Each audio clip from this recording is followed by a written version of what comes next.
Bonjour à tous.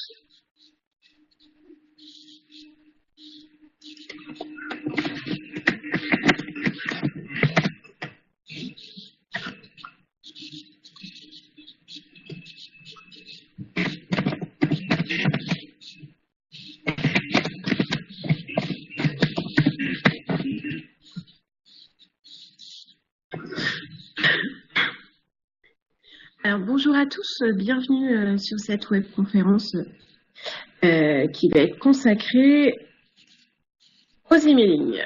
Donc, aujourd'hui, on va voir comment réussir ces campagnes emailing de façon à aider les entreprises que nous accompagnons à pouvoir tirer profit de cet outil qu'elles ont parfois tendance à un peu sous-estimer.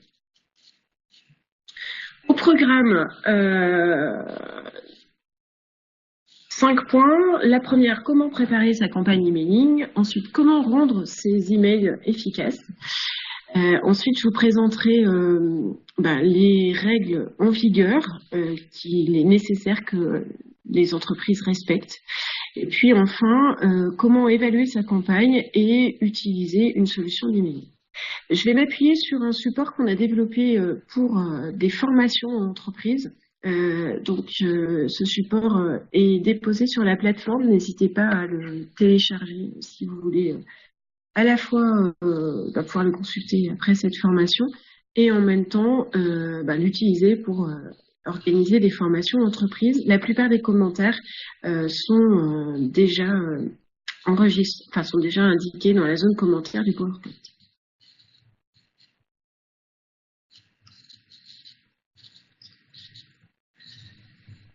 Alors, premier élément, préparer sa campagne emailing. Pourquoi s'intéresser aux emailing? C'est parce que c'est un outil qui est souvent vécu comme has-been par les entreprises que nous suivons ou même par nous-mêmes.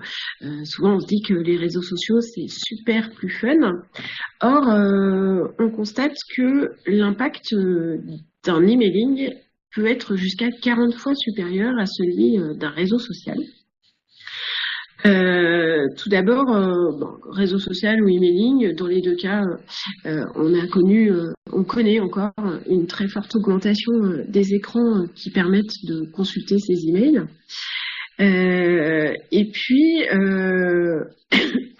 ça permet, dans les deux cas, de suivre différents objectifs. Le premier, ça permet d'améliorer le trafic vers son site web, d'améliorer la relation client en améliorant la fidélisation, en améliorant la notoriété, ou en faisant connaître aussi l'actualité de son entreprise, en proposant de l'actualité sur les nouveaux produits, les nouveaux services, les événements où l'entreprise sera présente, les salons, etc.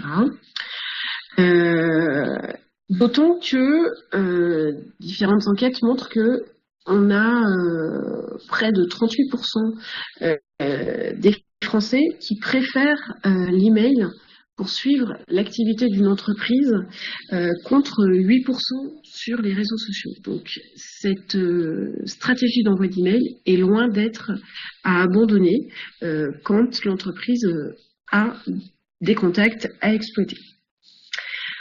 Alors,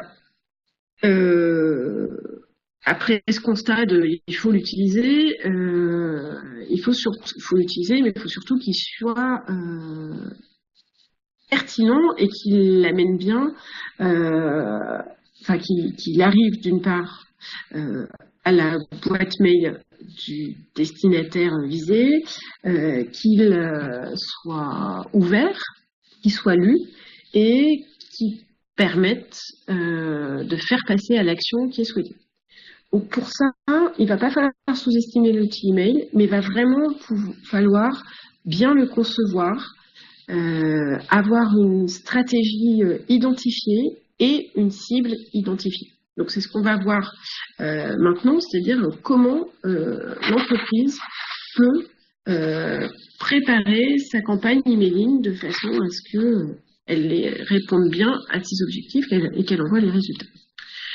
Premier élément, la règle d'or de l'emailing, c'est c'est réussir à dispenser le bon message à la bonne personne au bon moment. Donc, premier travail que l'entreprise doit réaliser en étant accompagnée, c'est d'arriver à définir l'objectif de son email. Grossièrement, si on catégorise 4 grands objectifs, elle veut vendre ou prospecter. Donc pour ça, elle va pouvoir valoriser des promotions, des soldes. Elle va pouvoir viser ses nouveaux clients et leur proposer une offre découverte. Elle peut aussi avoir pour objectif de développer son fichier client. Donc là, elle va pouvoir utiliser des inscriptions à des jeux. Je prends un exemple, Gamebuino, qui est une start-up qui réédite des consoles un peu vintage, a lancé cette semaine un mailing auprès de clients repérés, en leur proposant de gagner son nouveau modèle de console. Et pour cela, le client est invité à donner le mail de deux autres de ses amis qui, à leur tour, reçoivent un email où ils sont invités à soutenir le client initial en cliquant sur un lien. Et à leur tour, ils sont invités à pouvoir gagner cette console en laissant deux mails. Donc, on voit bien que là, Gamebuino cherche à enrichir sa base de données client grâce à ce petit artifice emailing, mais qui peut être très efficace.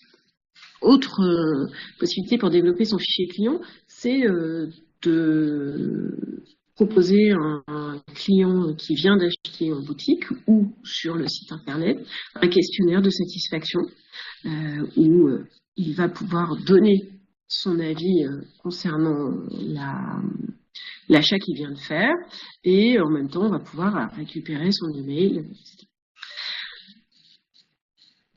Troisième objectif, fidéliser et entretenir la relation client. L'emailing est souvent utilisé pour cela. Donc là, on va être sur l'envoi de conseils et tutoriels. Un exemple, ça peut être le roi Merlin qui vous propose dans un emailing de vous expliquer comment changer votre porte ou comment réaménager votre terrasse avec les beaux jours qui arrivent.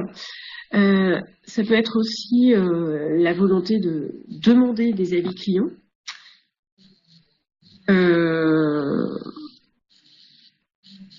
De demander des avis clients ou de réaliser des actions collectives, c'est-à-dire par exemple de lancer, comme l'a fait NAFNAF, une journée de la robe où NAFNAF invitait toutes ses clientes à se photographier en robe et à publier ensuite la photo sur Instagram en utilisant un hashtag proposé dans l'email.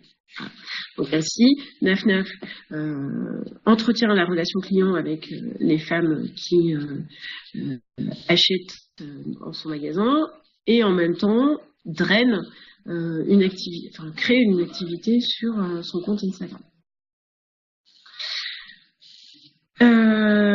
Et puis, dernier objectif qui peut être réalisé, c'est de générer du trafic sur son site web. Et là, ça va être de présenter des nouveautés, de sélectionner des produits qui pourraient intéresser son audience. J'attire dès maintenant votre attention. Il faudra bien qu'il y ait les bonnes pages d'atterrissage qui correspondent aux différents articles proposés via l'email. Alors, souvent, on arrive à ce moment-là à la question avec de l'entreprise, à savoir, elle nous dit qu'elle veut faire un une newsletter. Je pense qu'il est pertinent de bien revoir avec elle le vocabulaire, c'est-à-dire bien préciser ce qui est du ressort de l'emailing et ce qui est ressort de la newsletter. Parce que très souvent, les deux sont confondus alors que leurs objectifs, justement, sont différents et le message qui va être véhiculé, et l'organisation qui va de pair vont être différents. L'emailing, lui, va avoir un objectif qui est un objectif commercial. C'est-à-dire que l'entreprise va souhaiter vendre, va vouloir promouvoir sa marque, c'est-à-dire démontrer ses avantages concurrentiels. On peut dire que c'est un peu comme un flyer publicitaire qu'elle envoie régulièrement, qu'elle envoie à des clients. A contrario, la newsletter, elle va vraiment être dans le relationnel. Elle va vraiment viser à fidéliser, à favoriser l'attachement des clients à la marque. Et là, on pourrait, pour faire un parallèle avec le monde du papier, plutôt on parlerait de lettres d'information. Donc là, ça va, elle va être envoyée, cette lettre, uniquement aux abonnés. Alors que le flyer publicitaire va pouvoir avoir un envoi plus massif auprès de prospects ou de clients réguliers. On va être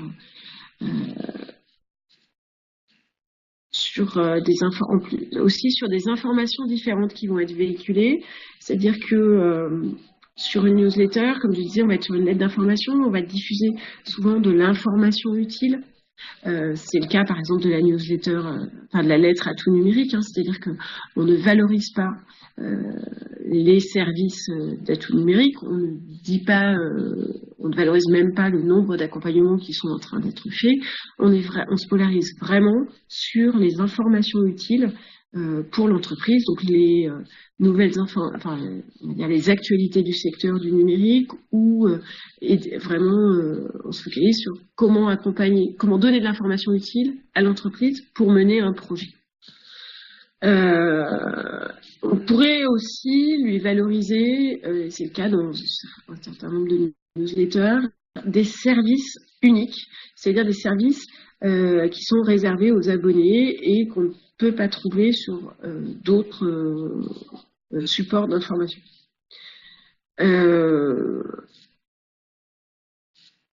Donc là, par exemple, on peut valoriser des ventes privées qui ne sont accessibles qu'aux gens qui sont abonnés à la newsletter. Côté audience, donc je te disais, on va avoir l'audience va être modifiée et la régularité de l'envoi va aussi être différente. C'est-à-dire qu'on va, dans le cas d'un emailing, être souvent sur un envoi ponctuel, en fonction de l'actualité, en fonction de ce que l'entreprise a besoin de valoriser. La newsletter, elle, se doit d'être régulière. Alors, à l'entreprise de juger de la fréquence qui est tenable pour elle en fonction de ses ressources, de l'actualité, des contenus qu'elle peut valoriser. Il faut tomber ni dans un extrême ni dans un autre. Il ne faut pas, sauf si vraiment son activité l'impose, envoyer une newsletter tous les jours. Et en même temps, tous les 6 mois, le risque est alors de se faire oublier et que la relation ne soit plus vraiment à entretenir, elle soit presque à reconstruire à chaque envoi.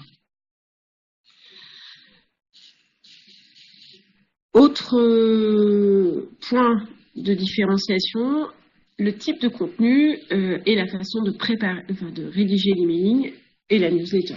L'emailing se doit d'être direct, court et efficace, alors que la newsletter, elle se veut rédigée, structurée et en apportant des contenus variés. Un emailing ne va pas aller au-delà de 1 à 3 sujets principaux. C'est-à-dire que si vous faites un emailing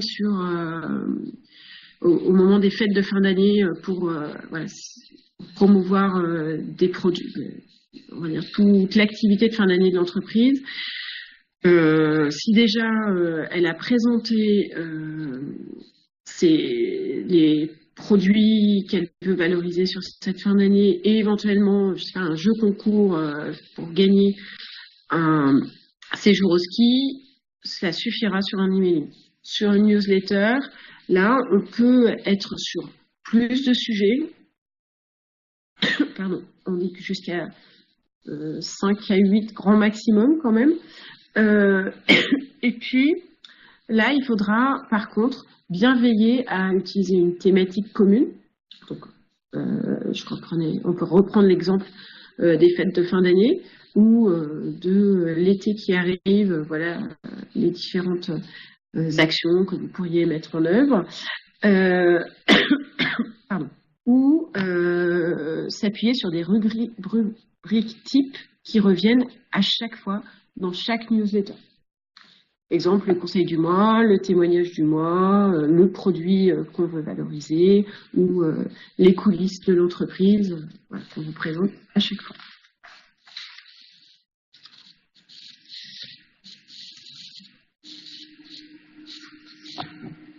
Il va falloir pour cela que l'entreprise arrive à identifier sa cible. C'est souvent une des raisons pour laquelle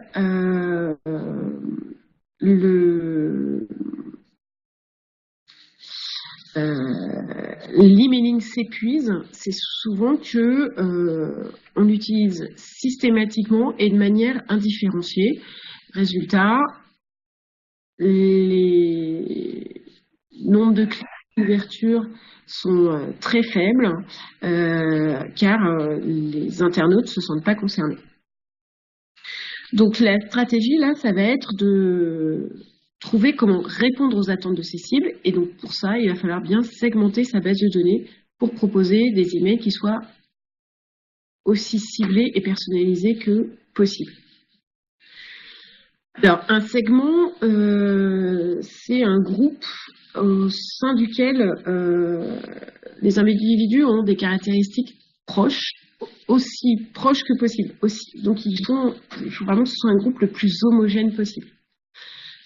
Si on prend l'exemple là de la newsletter Oxybul que vous voyez, eh bien, vous pouvez constater que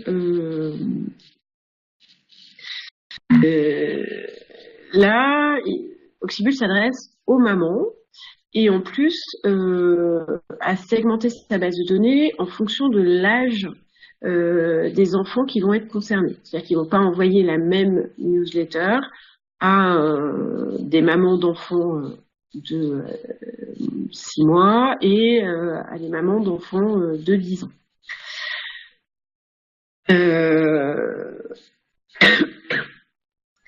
Ce qu'on peut noter aussi comme bonne pratique sur cette newsletter, c'est que vous voyez en bas, là vous avez l'objet de la newsletter qui dit « Pour Alia à Noël, douceur et émerveillement ». Donc là, en plus, l'objet du mail est totalement personnalisé en reprenant le prénom de l'enfant à qui pourrait rêver d'avoir les produits qui sont valorisés dans cette newsletter.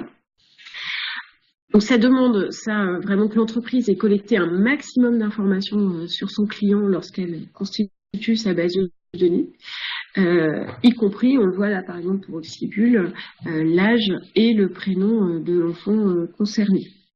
Ça demande d'être rigoureux dans cette constitution de base parce que autant vous dire que l'effet sera très négatif si, par exemple, on a confondu le prénom et le nom de famille dans l'objet.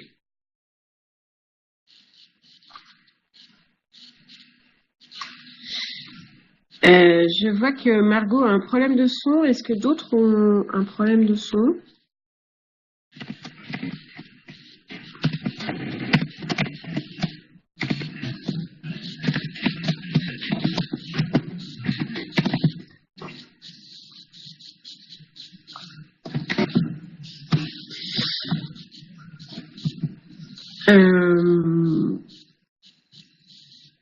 aussi besoin, tu peux joindre le support le support de la plateforme qui peut t'aider aussi sur le support TeamViewer. Alors, un des objets de l'accompagnement, ça va être justement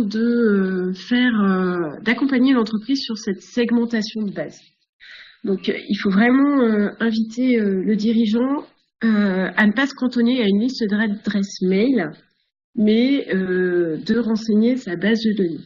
Autant dire que plus tôt il structure sa base de données, plus il va être attentif à récolter des informations pour l'enrichir. C'est-à-dire que même s'il pouvait structurer sa base de données avant de la créer, ce serait très pertinent. Après, il faut bien aussi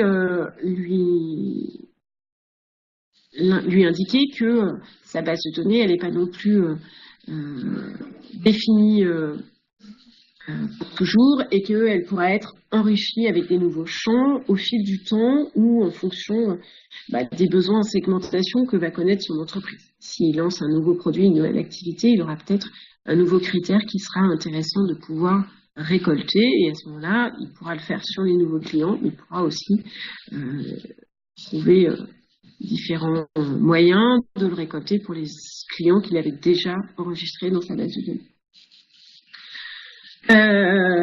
Dans les éléments qui peuvent lui permettre de segmenter, ça peut être des données socio-démographiques ou socio-économiques, comme par exemple l'âge, le genre, c'est pas nécessairement de la même façon à monsieur, à madame, la localisation, la catégorie socio-professionnelle, la date d'anniversaire, on l'a vu, les enfants, etc. Ça peut être aussi en fonction du rapport du client avec l'entreprise. Donc à ce moment-là, ça peut être les fréquences d'achat, ça peut être les montants d'achat, les anciennetés de la relation client, la réponse à certaines actions, etc. En croisant en plus un certain nombre de ces critères, l'entreprise va pouvoir derrière elle-même se constituer des cibles peut-être différenciées sur les clients très fidèles auxquels elle va plutôt avoir un message cette fois-ci de fidélisation, encore un petit peu plus, des clients qui ont été à un moment donné très fidèles et qui ont peu à peu perdu le lien avec l'entreprise, et là il va falloir les relancer, et peut-être que ça va être la valorisation d'offres spéciales, ou des clients, autres segments, des clients à potentiel, mais peu fréquents, qui ont juste été une fois sur le site, et où là il va falloir travailler la relation avec l'entreprise, et communiquer régulièrement avec ses clients ou prospects. Donc là on va vraiment pouvoir, en fonction de ce travail sur la cible, utiliser des leviers et des messages qui seront différents, soit en termes de personnalisation, soit en termes de différence de ton ou d'approche, et bien veiller aussi à ne pas envoyer une campagne à une cible qui ne serait pas concernée. Donc là, vous trouverez sur la plateforme, on vous a mis des exemples de segmentation qui peuvent permettre de commencer à échanger avec l'entreprise pour savoir si les critères qu'on a valorisés là sont pertinents. Donc on a fait une différence entre B2C et B2B parce que la segmentation sera différente. Et puis pouvoir identifier avec elle si elle a d'autres critères qui lui permettent de distinguer un peu des types de clients.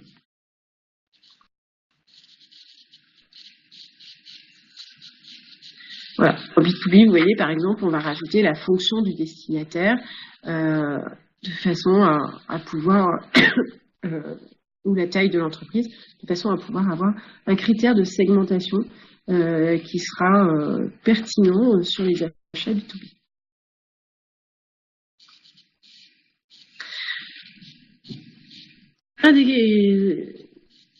Une des autres grandes questions sur l'emailing, les newsletters, c'est quand faut-il envoyer l'emailing ou la newsletter? Alors, déjà, on va abattre le mythe tout de suite, il n'y a pas de vérité absolue.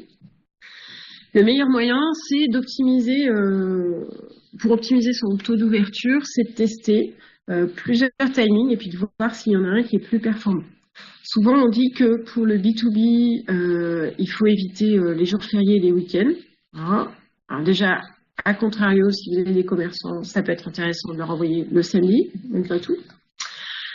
Il faut plutôt viser les heures de bureau et puis viser, si vous adressez à des décideurs, le lundi matin, parce que c'est souvent le moment où se tiennent les réunions d'équipe et où vont pouvoir être échangées certaines décisions un peu stratégiques. Sur le B2C, eh ben, à contrario, on va être sur plutôt tôt le matin ou tard le soir, à partir vers 17h. Le week-end ou si on veut, les statistiques globales montrent que le vendredi est souvent un bon jour pour augmenter le taux de clic en B2C. Voilà. Mais inviter l'entreprise à faire des tests pour qu'elle puisse aussi identifier quelles sont les habitudes qui calent le mieux avec ses clients à elle. Donc justement, une des bonnes pratiques en matière d'emailing et newsletter, c'est de tester ces emailing,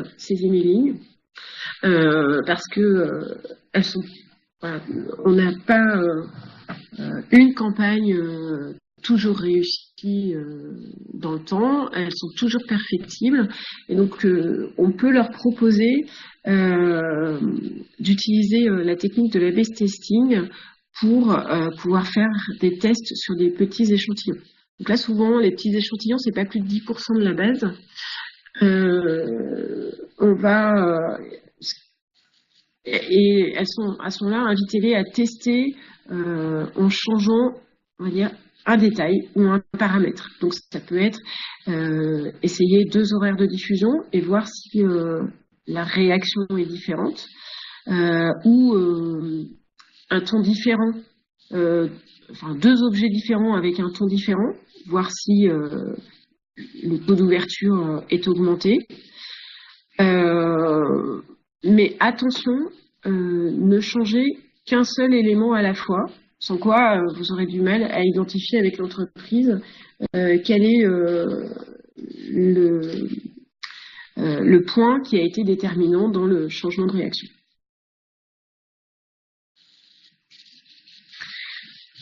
Alors justement, le défi, ça va être aussi de rendre, une fois qu'on a identifié ces cibles, de rendre ces emails efficaces. Là, 3 critères. D'une part, il va falloir être lu. Ensuite, il va falloir rassurer le destinataire. Et enfin, inciter à l'action. C'est-à-dire que l'emailing, c'est clairement pour que quelque chose se passe. Donc, le premier élément qui va être lu par le destinataire quand le mail lui parviendra, ça va être l'objet. L'objet va être déterminant pour de très nombreux destinataires. Donc, il va falloir qu'il soit propre et concis. Au-delà de 70 caractères, l'objet n'apparaîtra pas en entier dans la plupart des messageries. Il se doit d'être accrocheur, c'est-à-dire de susciter l'attention du destinataire. Donc, par exemple, annoncer le lancement d'un nouveau produit. Ça peut être aussi de créer un peu la frustration en annonçant des délais ou des nombres de places limités, pour créer un peu un sentiment d'urgence. Et il ne doit surtout pas être flou ou ambigu. C'est-à-dire que et de la même manière, il ne va pas falloir tomber dans l'agressivité. Il faut créer un sentiment d'urgence, mais il ne faut pas non plus être hyper agressif. Il va falloir éviter les majuscules aussi, qui sont vécues justement comme agressives à l'écran, mais qui sont aussi totalement à éviter pour que les anti-spam ne vous qualifient pas de spammeur. Et puis éviter les répétitions, y compris comment, des signes de ponctuation, de façon à ce que là aussi vous ne soyez pas vu comme agressif. Si vous mettez euh, 4 points d'exclamation, ça peut être vécu difficilement. Enfin, éviter les mots interdits, ce qu'on appelle les spam words, c'est-à-dire que les anti-spam ont une liste de mots qui, on le verra tout à l'heure, augmentent la qualification de spammeur. Donc là, ça va être tous les mots qui vont rebuter des destinataires ou qui peuvent laisser penser à une arnaque. Par exemple, le 100% gratuit ou le sans arnaque peut poser problème, ou tout ce qui va impliquer la finance, la santé, la drogue, la gratuité, le gant.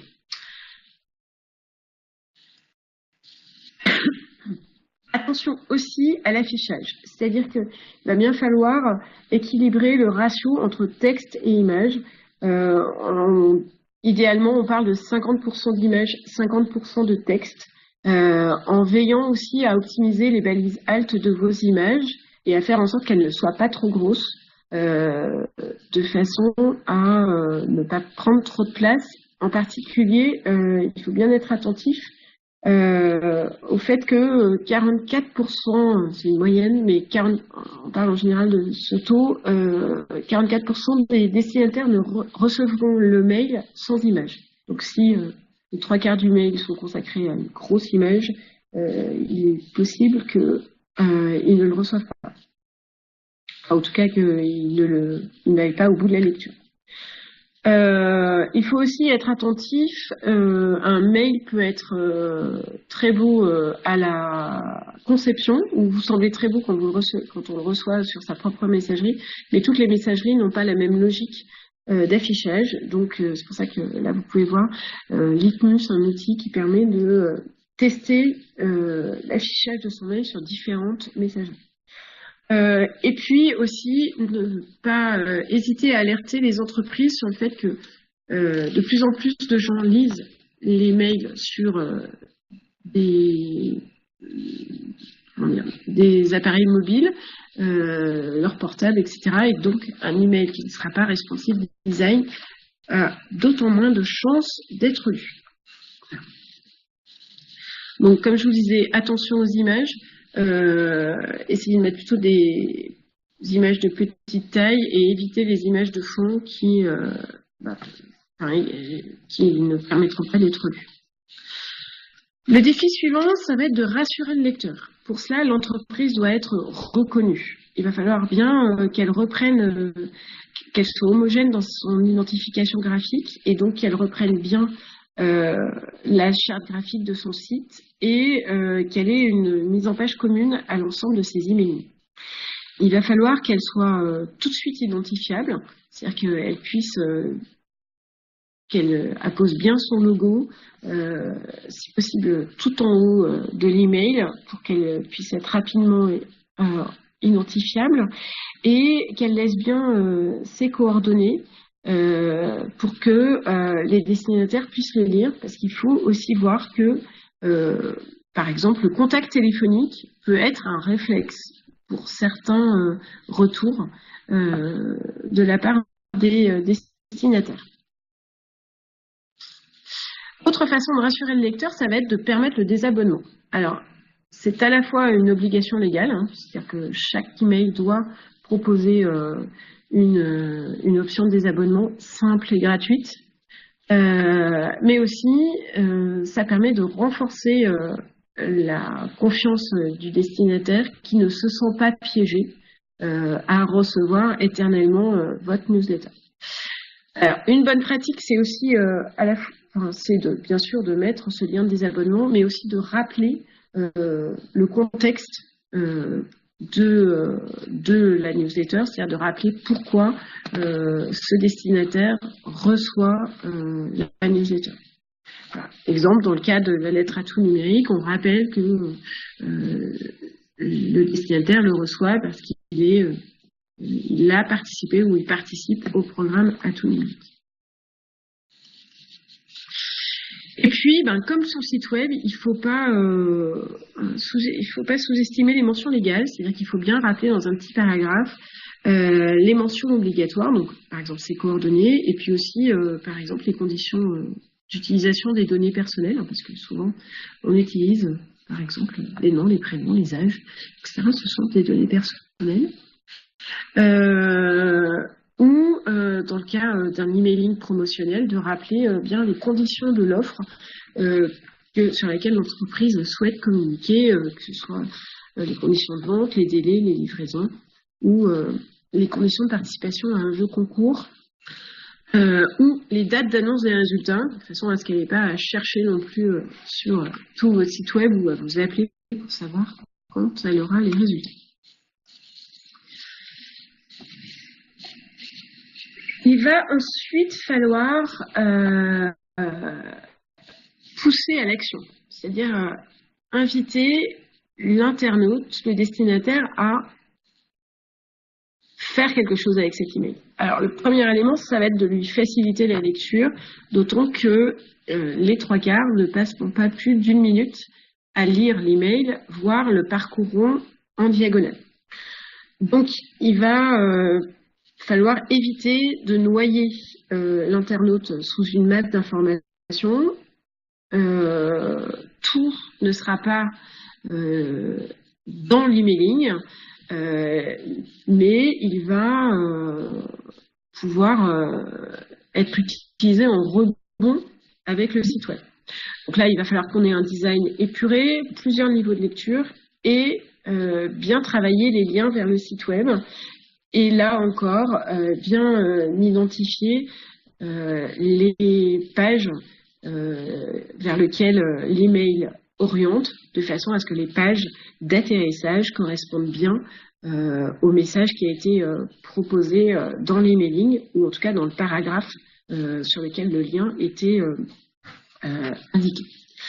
De la même manière, il va falloir aussi proposer de lire le mail en ligne, y compris sur le site web de l'entreprise, pour permettre à un destinataire qui n'arriverait pas à le lire aisément sur sa messagerie, d'avoir un autre moyen d'avoir une lecture plus aisée.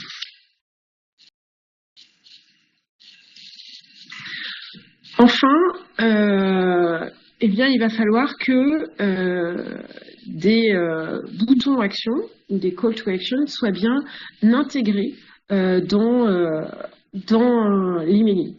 Comme on le fait sur un certain nombre de pages des sites web, il va bien falloir identifier ou mettre des boutons action.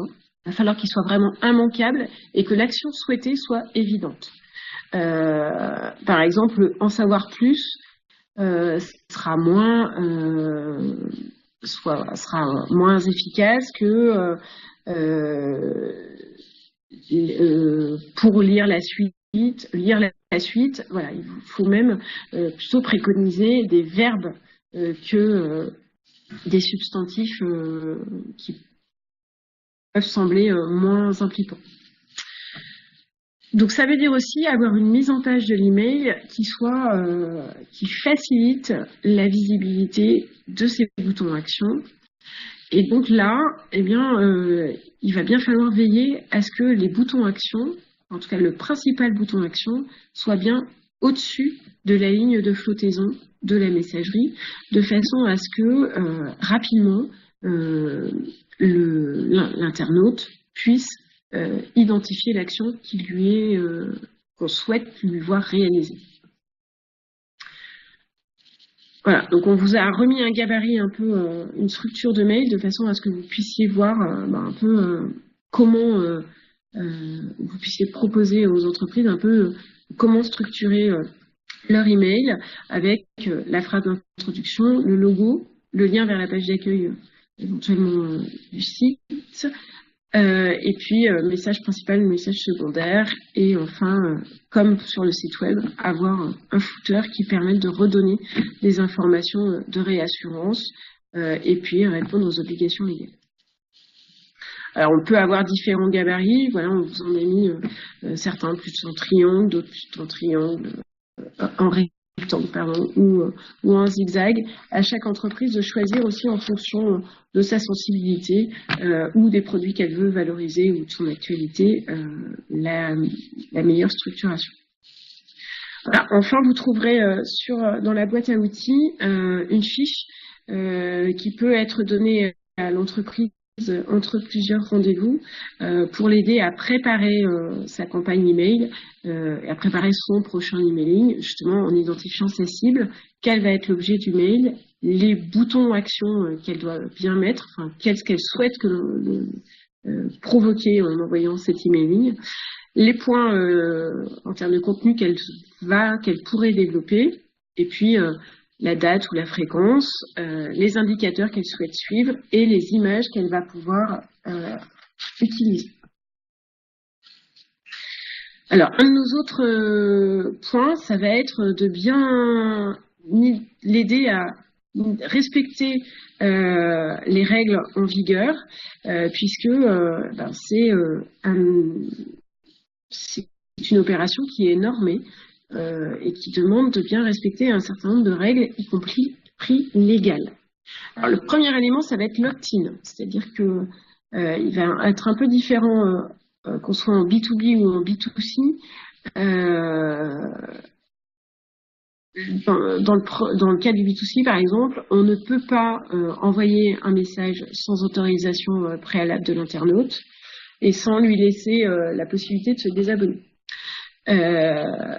On ne peut pas non plus faire d'opt-in passif, c'est-à-dire qu'on ne peut pas mettre sur son site web une case précochée dans un formulaire, case précochée, disons que oui, on accepte que ces données personnelles soient utilisées à des fins commerciales. L'opt-in actif est autorisé pour le B2B et permis pour le B2C, c'est-à-dire que c'est la case à cocher qu'on a tous vu sur des formulaires de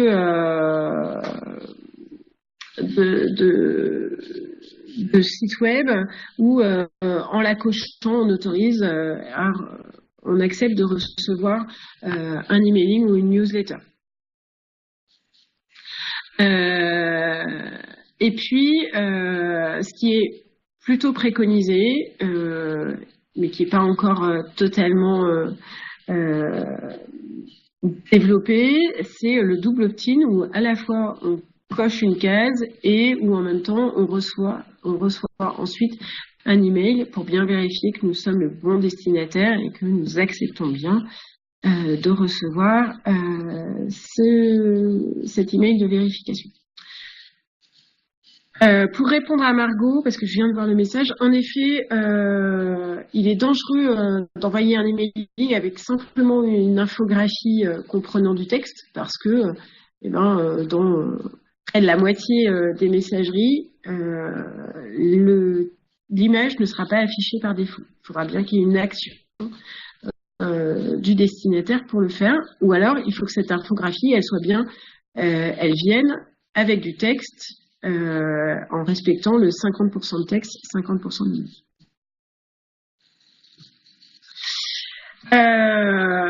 Autre élément pour respecter les règles en vigueur, ça va être de constituer sa base de données en utilisant des contacts qu'on a le droit d'utiliser. Alors pour ça, il y a deux possibilités. La première, d'utiliser des solutions gratuites. Donc ça, c'est tout ce qui va être la récolte d'informations de contacts clients directement par l'entreprise. Alors soit sur son site web, soit via des jeux concours, hein, on a parlé tout à l'heure avec Gamebuino, soit via des salons, des rendez-vous, des cartes de fidélité. L'autre possibilité, ça va être, alors juste en gardant bien en mémoire, en enregistrant bien aussi dans sa base de données, comment on a collecté l'information. Autre solution, c'est des solutions payantes. Donc là, avec par exemple de la co-registration, ça va être la possibilité de faire un partenariat avec d'autres sites web pour collecter de l'information. Là, attention à bien choisir les partenaires, parce que si tout le monde utilise les mêmes emails au même moment, ben, la base est épuisée. Et ça peut être gratuit si vraiment un partenariat est constitué, c'est-à-dire que l'entreprise participe aussi à la collecte de mails.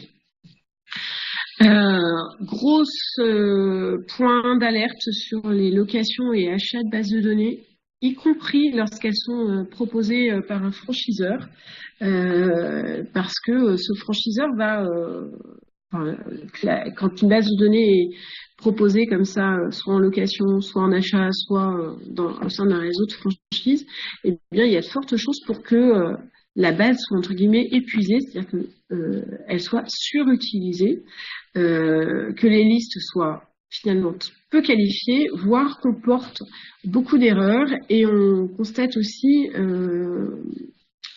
que il faut être très attentif, voilà, au prestataire qui va vendre cette base de données.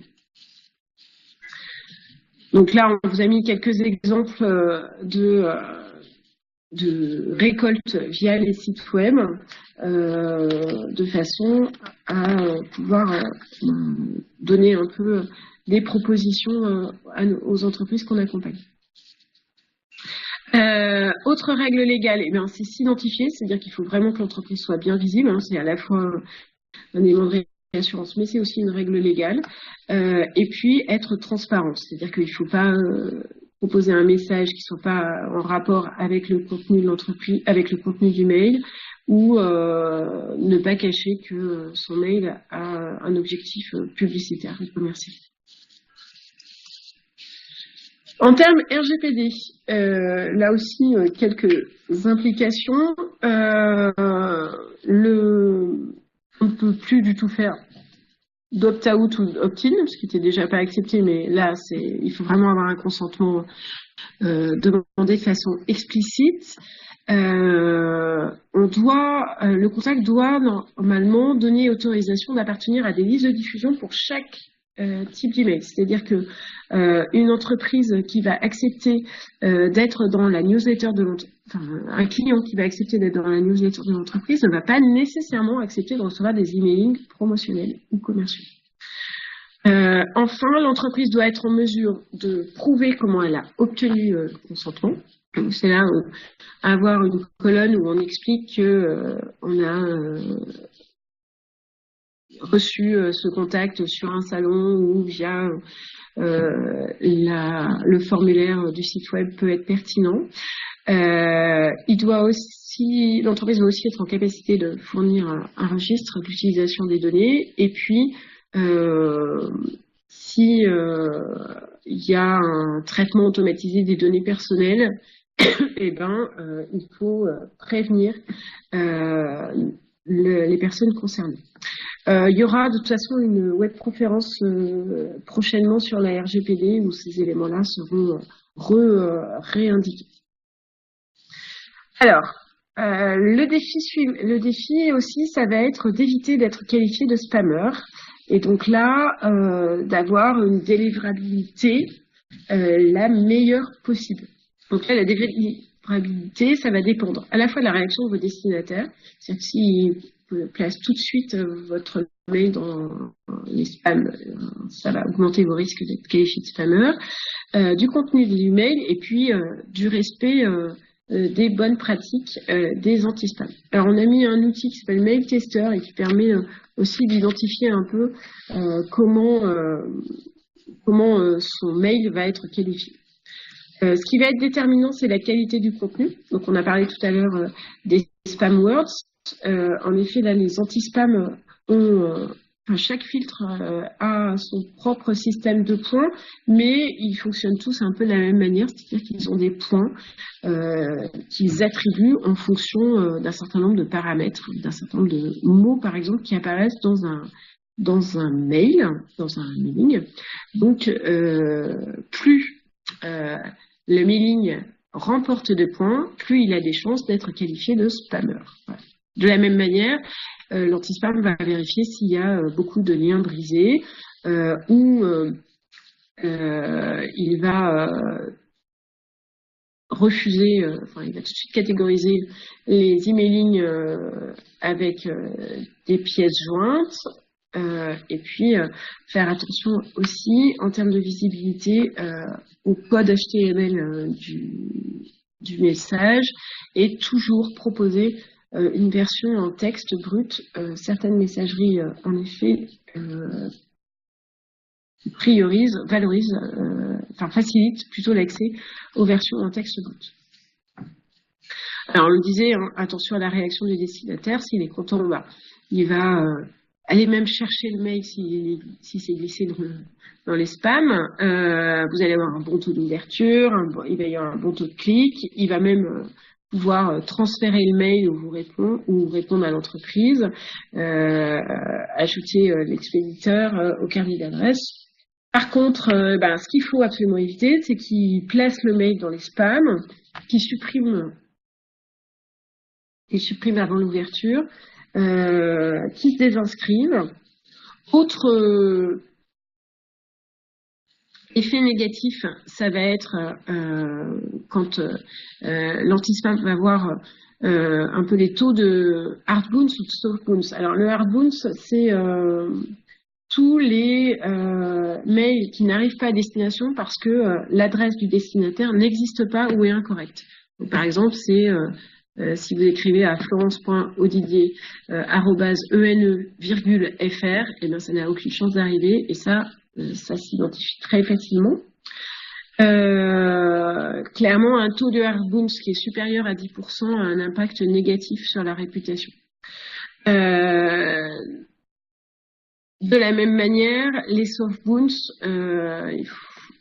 vont être aussi calculés. Alors le soft bounce, c'est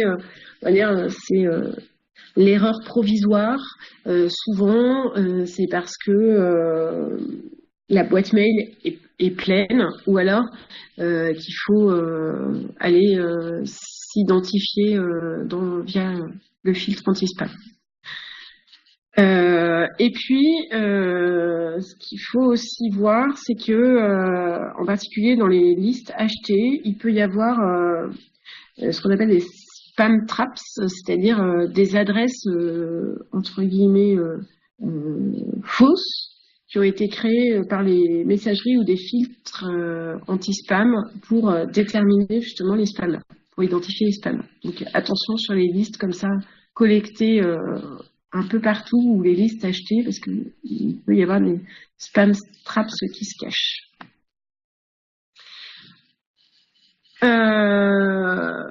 Donc, dans les règles de base pour éviter le spam, c'est avoir une base de données à jour, et en vérifiant de ne pas avoir des spam traps, avoir une adresse expéditeur propre et essayer de toujours utiliser la même adresse. Doser la fréquence des mails, c'est-à-dire ne pas en envoyer trop au même moment, et en même temps bien se coordonner avec l'ensemble de l'entreprise de façon à ce que le planning d'envoi des autres emails de l'entreprise ne soit pas le même que le vôtre, et que donc tout le monde envoie en même temps. Et puis surtout expliquer aux entreprises qu'il ne faut pas utiliser leur messagerie personnelle.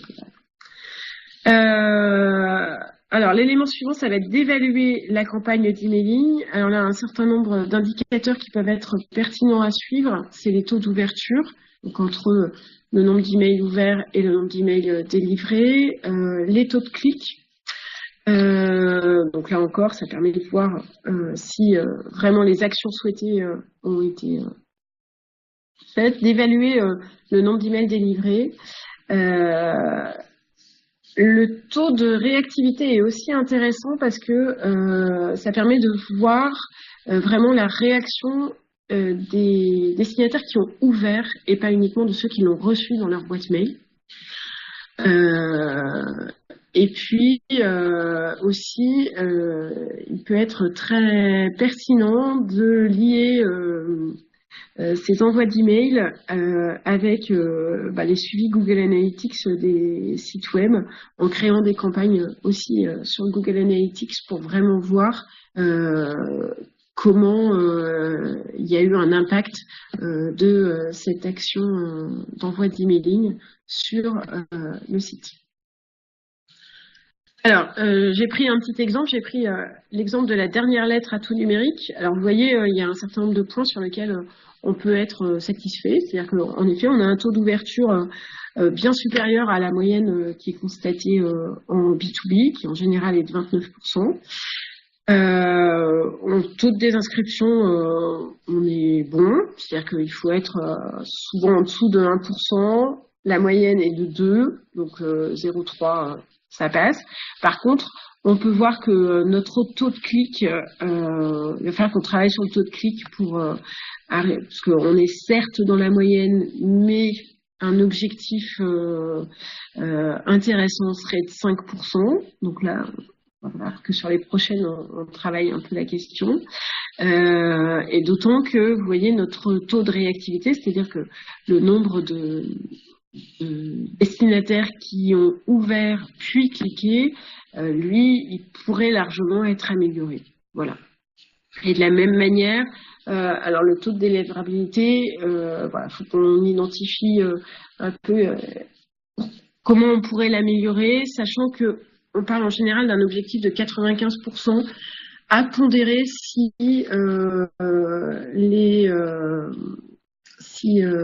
les destinataires utilisent Outlook, parce que le taux de délivrabilité est un peu différent. Autre chose qui doit être valorisé auprès des entreprises, c'est que les chiffres varient en fonction du secteur d'activité dans lequel elles évoluent.